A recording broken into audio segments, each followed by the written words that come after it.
భర్తగా నీ బాధ్యత ఏంటో తెలుసా? ప్రేమను నీ భార్యకు చూపించాలి.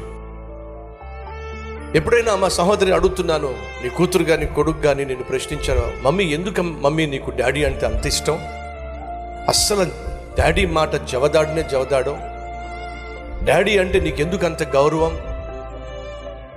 అందరినీ అడలెత్తించేస్తావు కానీ డాడీ ఒక మాట అంటే మాత్రం జవదాడకుండా చేస్తావు, ఎందుకు మమ్మీ? ఎప్పుడైనా నీ కొడుకు కానీ కూతురు కానీ తల్లిగా నేను ప్రశ్నించాడా? అడుగుతున్నాను. నా పిల్లలు నన్ను ప్రశ్నించారు, ఎందుకు డాడీ మమ్మీని అంతగా ఇష్టపడతారు, ఎంతగా ప్రేమిస్తారు? నా జవాబు ఏంటి తెలుసా? ప్రభువు సెలవిచ్చాడు. ఏమేమి సెలవిచ్చాడు? నేను సంఘమును ప్రేమించిన రీతిగా భర్త భార్యను ప్రేమించాలి దేవుడు చెప్పాడు.